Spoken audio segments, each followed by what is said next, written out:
व्यासकृतं पितृस्तोत्रम् जाबालिरुवाच। गुरून् वद महाभाग वेदव्यासजगद्गुरो। गुरूणां तारतम्यं च कस्मात् किं फलमुच्यते। व्यास उवाच। माता पिता गुरुः श्रेयान् ज्येष्ठभ्राता पितामहः। श्वशुरो मातुलश्चैव तथा मातामहः स्मृतः। पितुर्ज्येष्ठः कनिष्ठश्च भ्राता ज्येष्ठा निजस्वसा।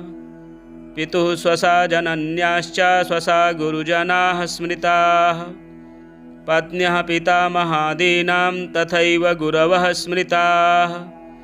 एतेषु हि पिता श्रेयान् गुरुरेव महागुरुः।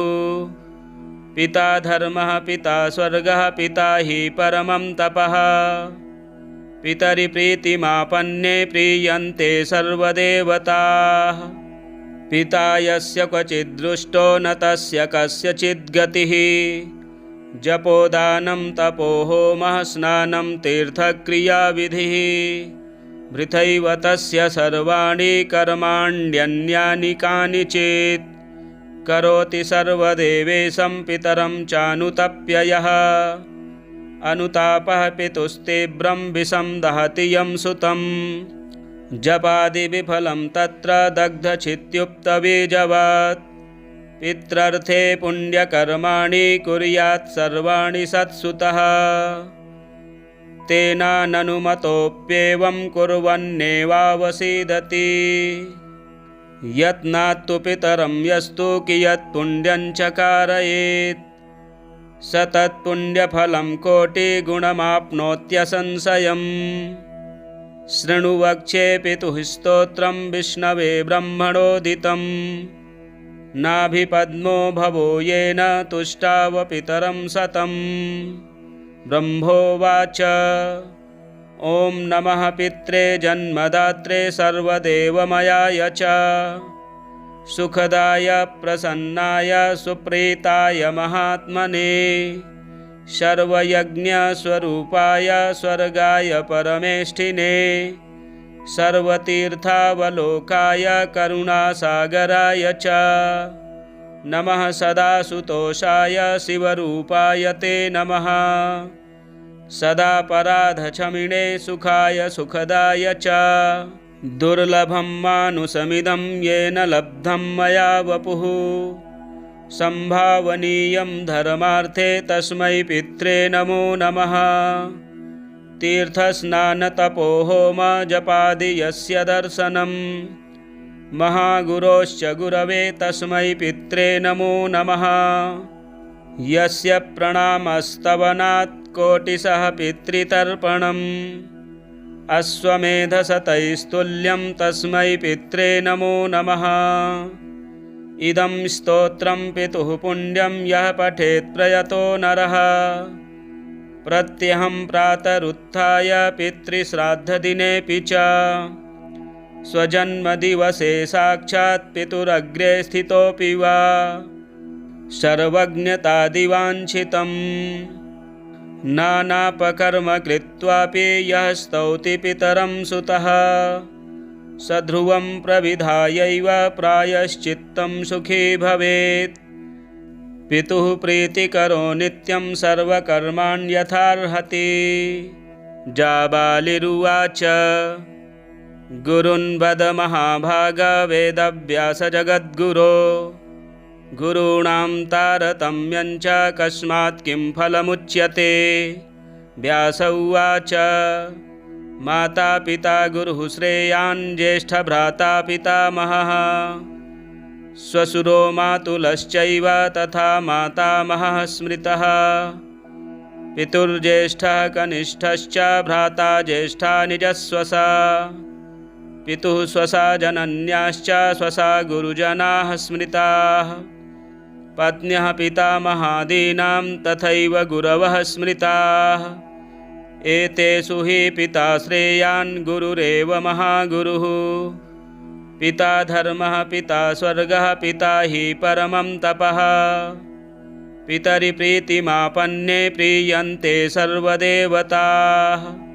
पिता यस्य क्वचिद्दृष्टो न तस्य कस्यचिद्गतिः जपोदानं तपो होमः स्नानं तीर्थक्रियाविधिः वृथैव तस्य सर्वाणि कर्माण्यन्यानि कानिचित् करोति सर्वदेवेशं पितरं चानुतप्ययः अनुतापः पितुस्तीव्रं विषं दहति यं सुतं जपादिविफलं तत्र दग्धचित्युक्तबीजवत् पित्रर्थे पुण्यकर्माणि कुर्यात् सर्वाणि सत्सुतः तेनाननुमतोऽप्येवं कुर्वन्नेवावसीदति यत्नात्तु पितरं यस्तु कियत् पुण्यं च कारयेत् स तत्पुण्यफलं कोटिगुणमाप्नोत्यसंशयम् शृणु वक्ष्ये पितुः स्तोत्रं विष्णवे ब्रह्मणोदितं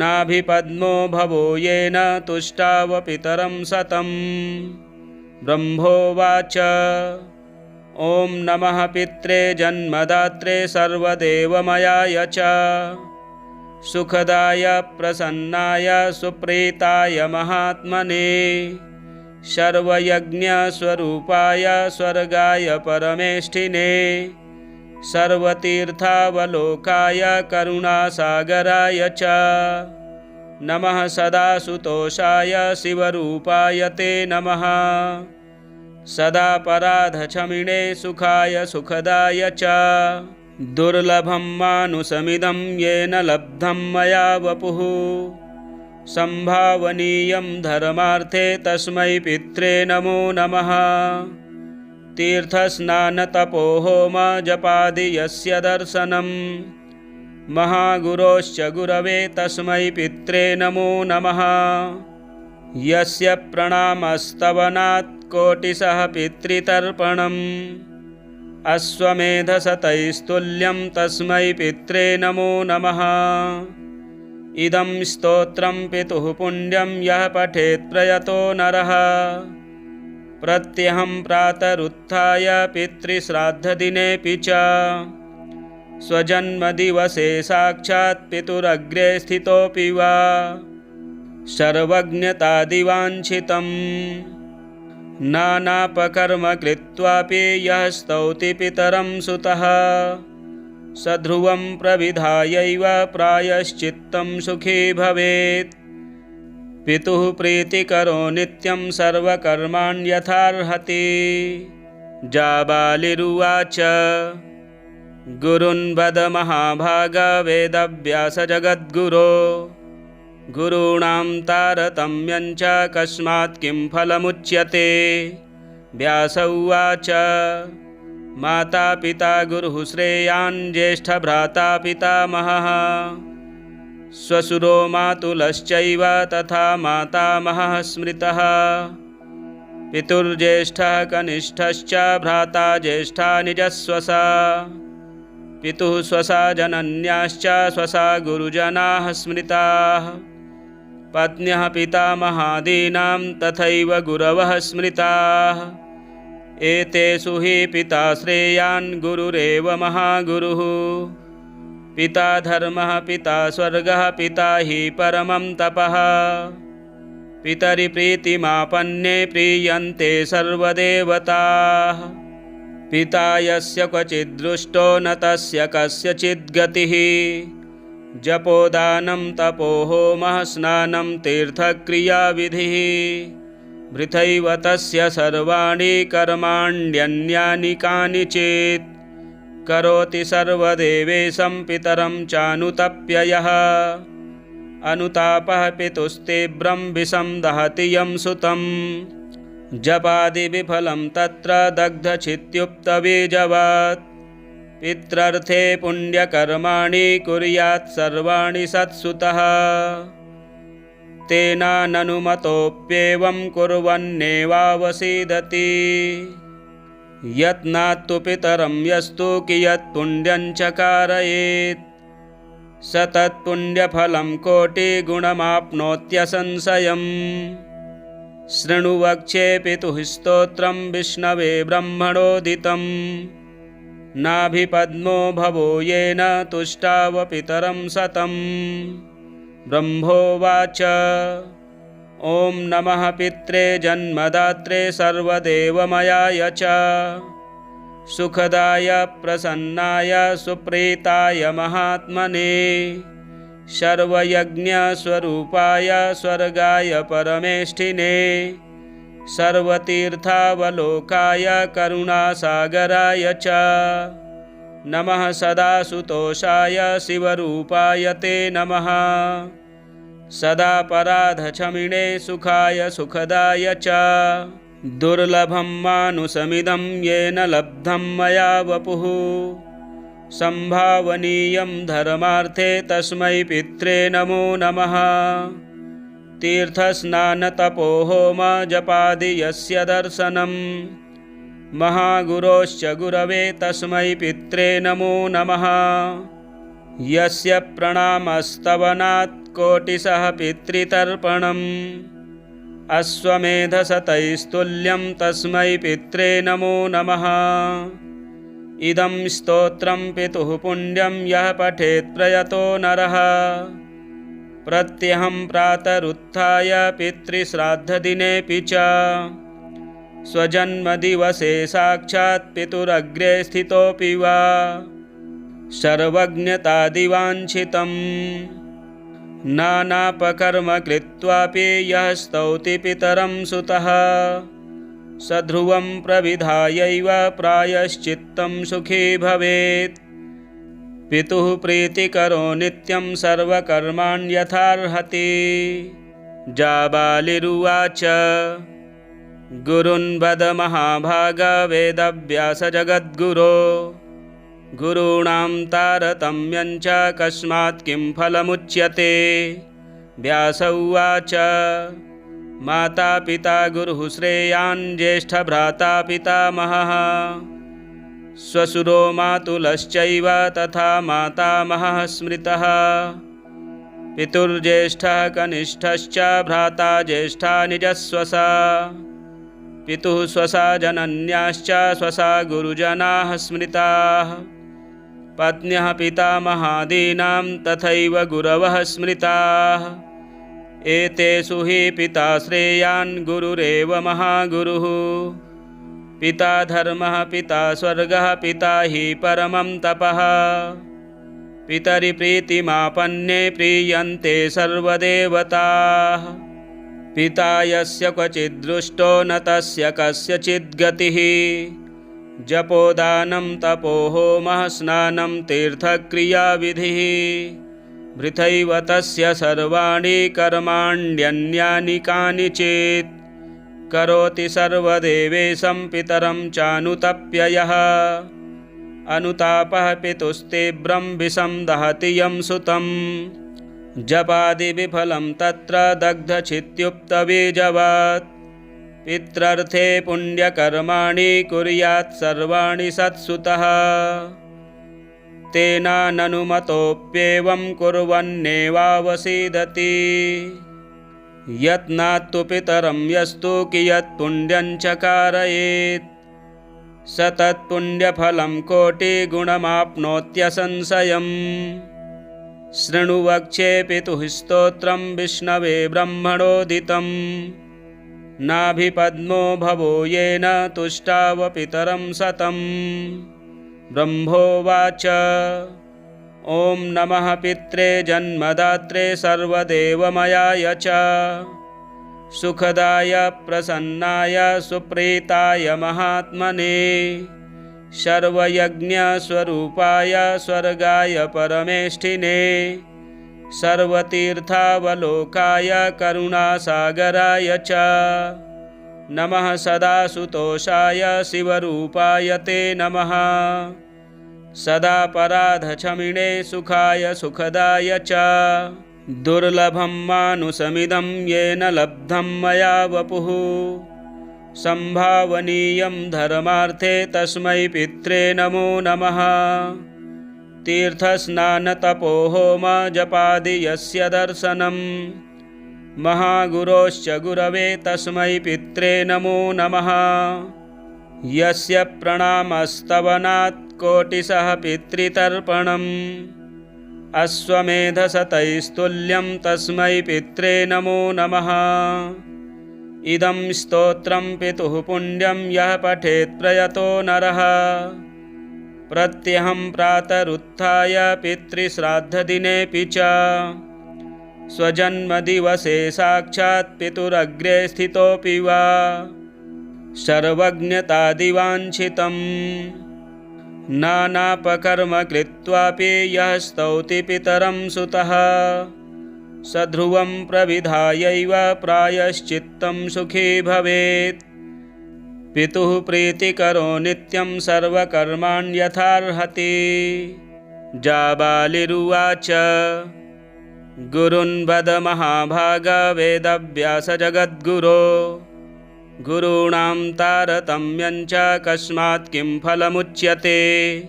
व्यास उवाच माता पिता गुरुः श्रेयान् ज्येष्ठभ्राता पितामहः श्वशुरो मातुलश्चैव तथा मातामहः स्मृतः। पितुर्ज्येष्ठः कनिष्ठश्च भ्राता ज्येष्ठा निजस्वसा पितुः स्वसा जनन्याश्च स्वसा गुरुजनाः स्मृताः। पत्न्यः पितामहादीनां तथैव गुरवः स्मृताः। एतेषु हि पिता श्रेयान् गुरुरेव महागुरुः। पिता धर्मः पिता स्वर्गः पिता हि परमं तपः।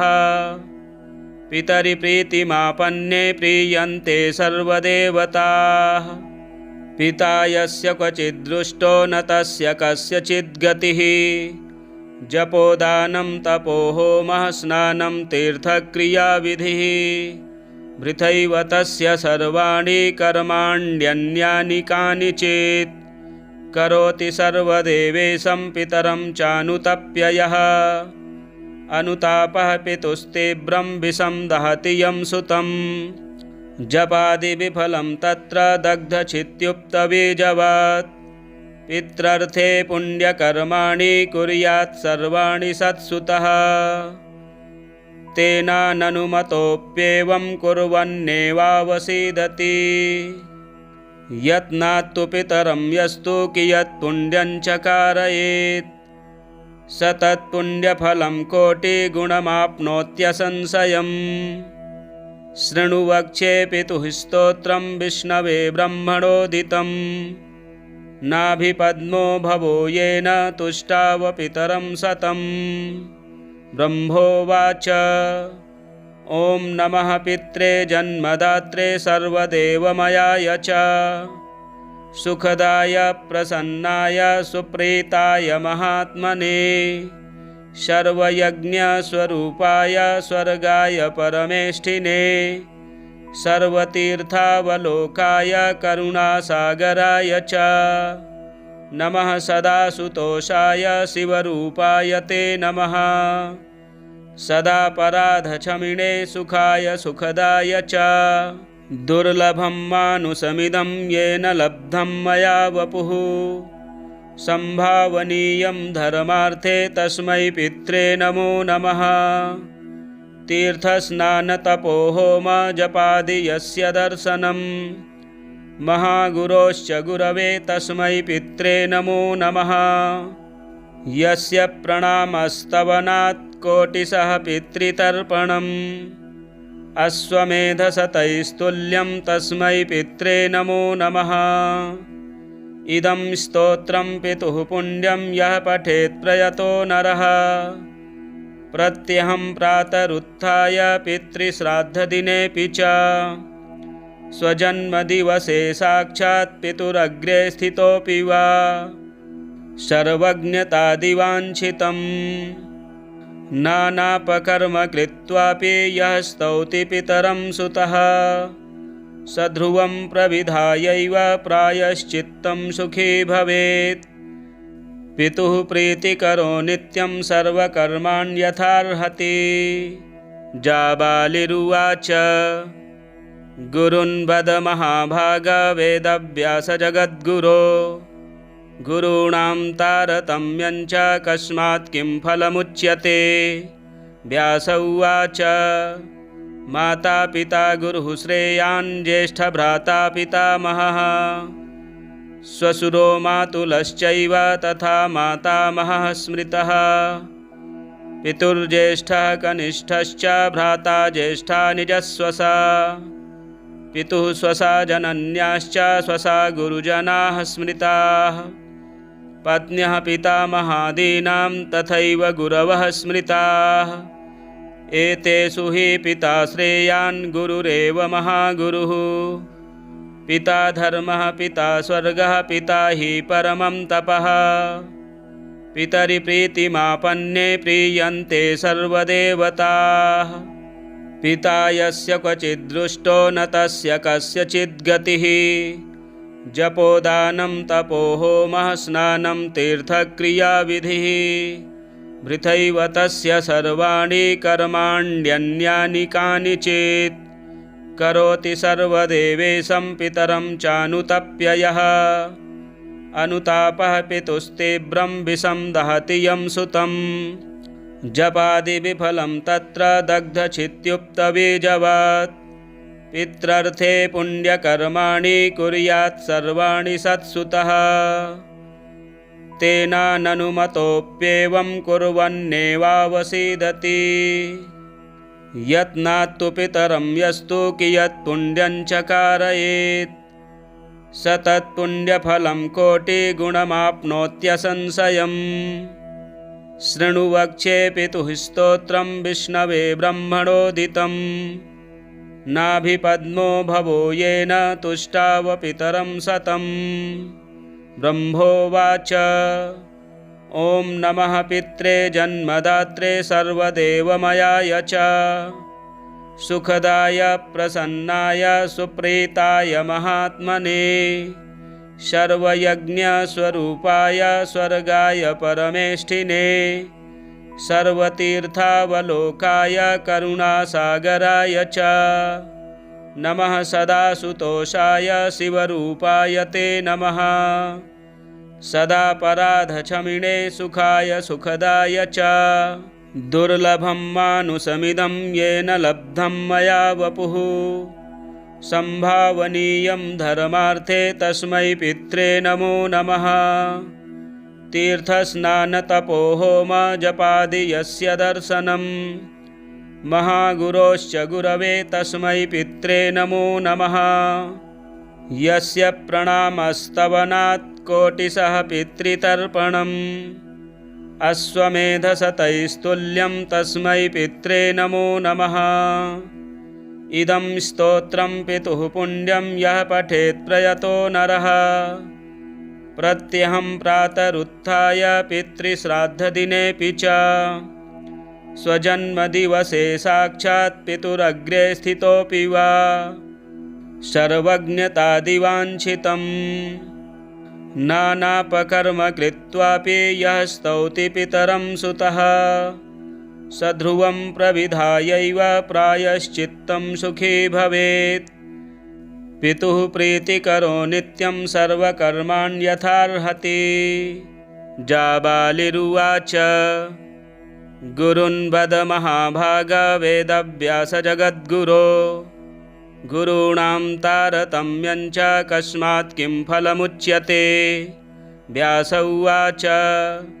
माता पिता गुरुः श्रेयान् ज्येष्ठभ्राता पितामहः श्वशुरो मातुलश्चैव तथा मातामहः स्मृतः पितुर्ज्येष्ठः कनिष्ठश्च भ्राता ज्येष्ठा निजस्वसा पितुः स्वसा जनन्याश्च स्वसा गुरुजनाः स्मृताः पत्न्यः पितामहादीनां तथैव गुरवः स्मृताः एतेषु हि पिता श्रेयान् गुरुरेव महागुरुः पिता धर्मः पिता स्वर्गः पिता हि परमं तपः पितरि प्रीतिमापन्ने प्रीयन्ते सर्वदेवताः पिता यस्य क्वचिद्दृष्टो न तस्य कस्यचिद् गतिः जपोदानं तपो होमः स्नानं तीर्थक्रियाविधिः भृथैव तस्य सर्वाणि कर्माण्यन्यानि कानिचित् करोति सर्वदेवेशं पितरं चानुतप्य यः अनुतापः पितुस्तीव्रं विषं दहति यं सुतं जपादिविफलं तत्र दग्धचित्युक्तबीजवत् पित्रर्थे पुण्यकर्माणि कुर्यात् सर्वाणि सत्सुतः तेनाननुमतोऽप्येवं कुर्वन्नेवावसीदति यत्नात्तु पितरं यस्तु कियत्पुण्यं च कारयेत् स तत्पुण्यफलं कोटिगुणमाप्नोत्यसंशयम् शृणु वक्ष्ये पितुः स्तोत्रं विष्णवे ब्रह्मणोदितं नाभिपद्मो भवो येन तुष्टावपितरं सतं ब्रह्मोवाच ॐ नमः पित्रे जन्मदात्रे सर्वदेवमयाय च सुखदाय प्रसन्नाय सुप्रीताय महात्मने सर्वयज्ञस्वरूपाय स्वर्गाय परमेष्ठिने सर्वतीर्थावलोकाय करुणासागराय च नमः सदासुतोषाय शिवरूपाय ते नमः सदापराधक्षमिणे सुखाय सुखदाय च दुर्लभं मानुषमिदं येन लब्धं मया वपुः संभावनीयं धर्मार्थे तस्मै पित्रे नमो नमः तीर्थस्नानतपोहोम जपादि यस्य दर्शनं महागुरोश्च गुरवे तस्मै पित्रे नमो नमः यस्य प्रणामस्तवनात् कोटिशः पितृतर्पणम् अश्वमेधशतैस्तुल्यं तस्मै पित्रे नमो नमः इदं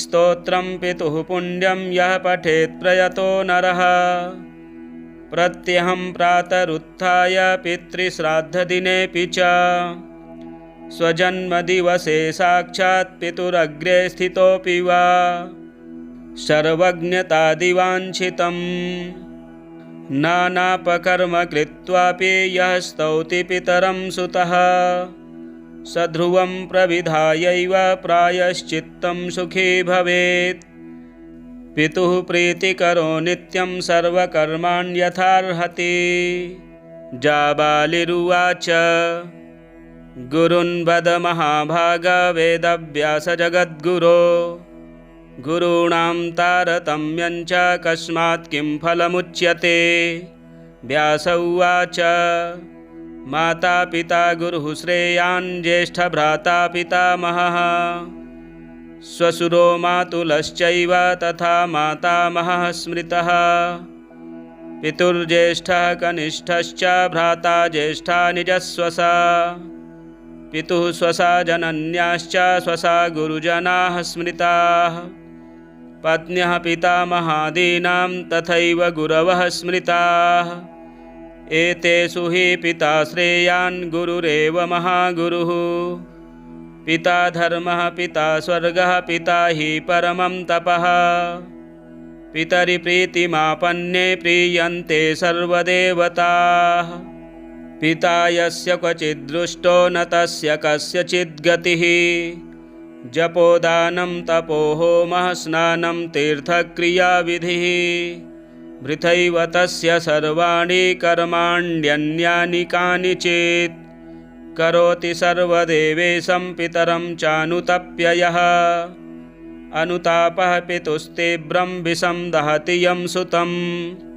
जपादिविफलं तत्र दग्धचित्युक्तबीजवत् पित्रर्थे पुण्यकर्माणि कुर्यात् सर्वाणि सत्सुतः तेनाननुमतोऽप्येवं कुर्वन्नेवावसीदति यत्नात्तु पितरं यस्तु कियत्पुण्यं च कारयेत् स तत्पुण्यफलं कोटिगुणमाप्नोत्यसंशयम् शृणु वक्ष्ये पितुः स्तोत्रं विष्णवे ब्रह्मणोदितं नाभिपद्मो भवो येन तुष्टावपितरं सतं ब्रह्मोवाच ॐ नमः पित्रे जन्मदात्रे सर्वदेवमयाय च सुखदाय प्रसन्नाय सुप्रीताय महात्मने सर्वयज्ञस्वरूपाय स्वर्गाय परमेष्ठिने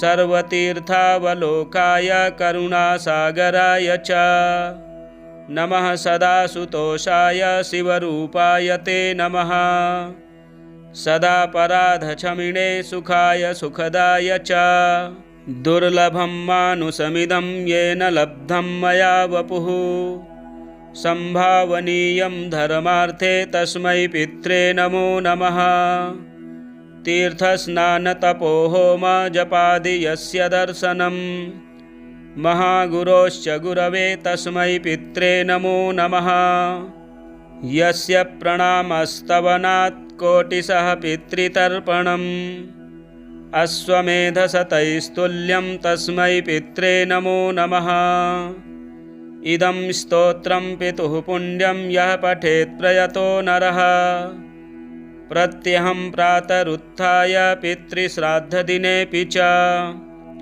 स्वजन्मदिवसे साक्षात् पितुरग्रे स्थितोऽपि वा सर्वज्ञतादिवाञ्छितं नानापकर्म कृत्वापि यः स्तौति पितरं सुतः सध्रुवं प्रविधायैव प्रायश्चित्तं सुखी भवेत् पितुः प्रीतिकरो नित्यं सर्वकर्माण्यथार्हति जाबालिरुवाच गुरुन् वद महाभाग वेदव्यासजगद्गुरो गुरूणां तारतम्यं च कस्मात् किं फलमुच्यते व्यास उवाच माता पिता गुरुः श्रेयान् ज्येष्ठभ्राता पितामहः श्वशुरो मातुलश्चैव तथा मातामहः स्मृतः पितुर्ज्येष्ठः कनिष्ठश्च भ्राता ज्येष्ठा निजस्वसा पितुः स्वसा जनन्याश्च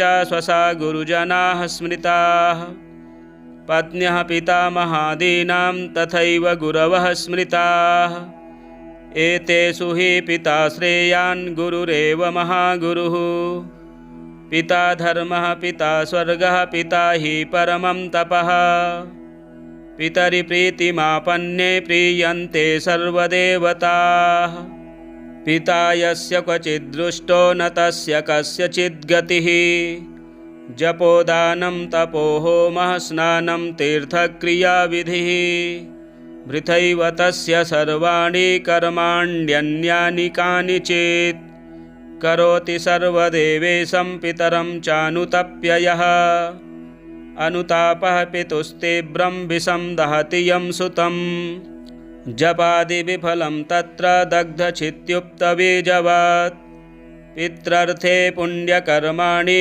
कुर्यात् सर्वाणि सत्सुतः तेनाननुमतोऽप्येवं कुर्वन्नेवावसीदति यत्नात्तु पितरं यस्तु कियत्पुण्यं च कारयेत् स तत्पुण्यफलं कोटिगुणमाप्नोत्यसंशयम् शृणु वक्ष्ये पितुः स्तोत्रं विष्णवे ब्रह्मणोदितं नाभिपद्मो भवो येन तुष्टाव पितरं सतं ब्रह्मोवाच ॐ नमः पित्रे जन्मदात्रे सर्वदेवमयाय च सुखदाय प्रसन्नाय सुप्रीताय महात्मने सर्वयज्ञस्वरूपाय स्वर्गाय परमेष्ठिने सर्वतीर्थावलोकाय करुणासागराय च नमः सदासुतोषाय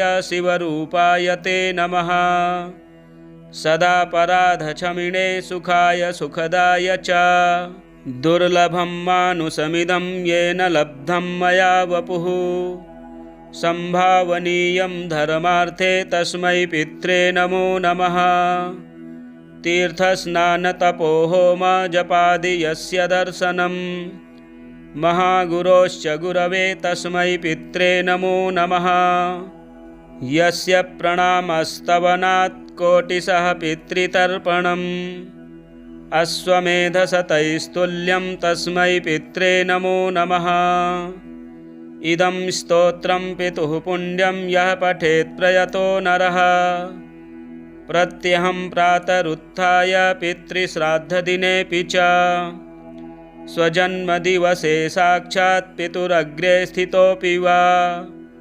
सर्वज्ञतादिवाञ्छितम् नानापकर्म कृत्वापि यः स्तौति पितरं सुतः स ध्रुवं प्रविधायैव प्रायश्चित्तं सुखी भवेत्। पितुः प्रीतिकरो नित्यं सर्वकर्माण्यथार्हति। जाबालिरुवाच गुरुन् वद महाभाग वेदव्यासजगद्गुरो गुरूणां तारतम्यं च कस्मात् किं फलमुच्यते।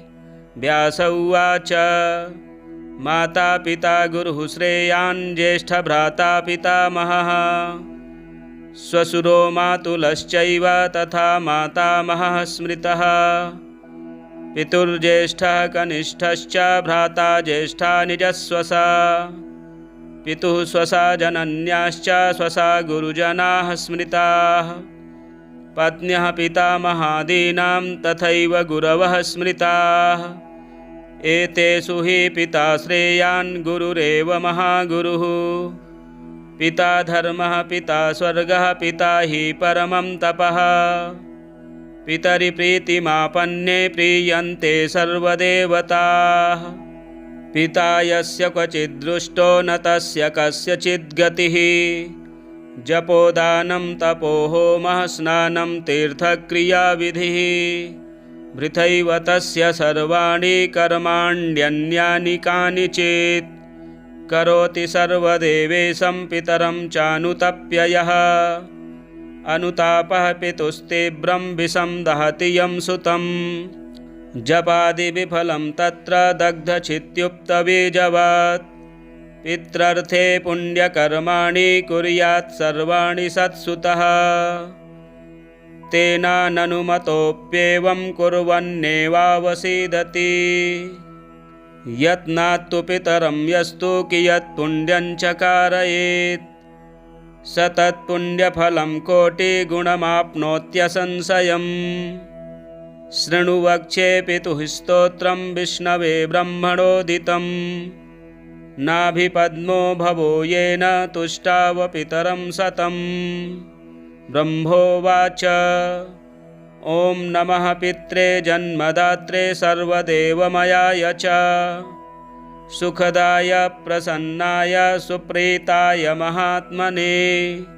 सर्वयज्ञस्वरूपाय स्वर्गाय परमेष्ठिने। सर्वतीर्थावलोकाय करुणासागराय च। नमः सदासुतोषाय शिवरूपाय ते नमः। सदापराधक्षमिणे सुखाय सुखदाय च। दुर्लभं मानुषमिदं येन लब्धं मया वपुः। संभावनीयं धर्मार्थे तस्मै पित्रे नमो नमः। तीर्थस्नानतपो होम जपादि यस्य दर्शनं। महागुरोश्च गुरवे तस्मै पित्रे नमो नमः। यस्य प्रणामस्तवनात् कोटिशः पितृतर्पणम्। अश्वमेधशतैस्तुल्यं तस्मै पित्रे नमो नमः।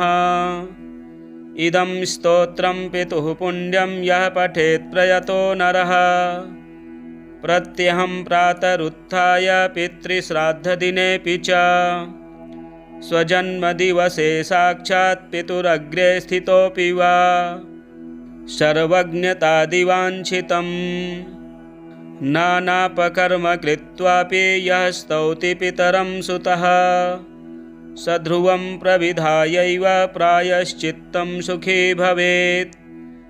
पितुः प्रीतिकरो नित्यं सर्वकर्माण्यथार्हति। जाबालिरुवाच गुरुन् वद महाभाग वेदव्यासजगद्गुरो गुरूणां तारतम्यं च कस्मात् किं फलमुच्यते। व्यास उवाच माता पिता गुरुः श्रेयान् ज्येष्ठभ्राता पितामहः श्वशुरो मातुलश्चैव तथा मातामहः स्मृतः। पितुर्ज्येष्ठः कनिष्ठश्च भ्राता ज्येष्ठा निजस्वसा। पितुः स्वसा जनन्याश्च स्वसा गुरुजनाः स्मृताः। पत्न्यः पितामहादीनां तथैव गुरवः स्मृताः। एतेषु हि पिता श्रेयान् गुरुरेव महागुरुः। पिता धर्मः पिता स्वर्गः पिता हि परमं तपः। पितरि प्रीतिमापन्ने प्रीयन्ते सर्वदेवताः। पिता यस्य क्वचिद्दृष्टो न तस्य कस्यचित् गतिः। जपोदानं तपो होमः स्नानं तीर्थक्रियाविधिः। वृथैव तस्य सर्वाणि कर्माण्यन्यानि कानिचित्। करोति सर्वदेवेशं पितरं चानुतप्ययः। अनुतापः पितुस्तीव्रं विषं दहति यं सुतं।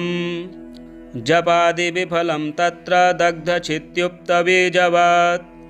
पित्रर्थे पुण्यकर्माणि कुर्यात् सर्वाणि सत्सुतः।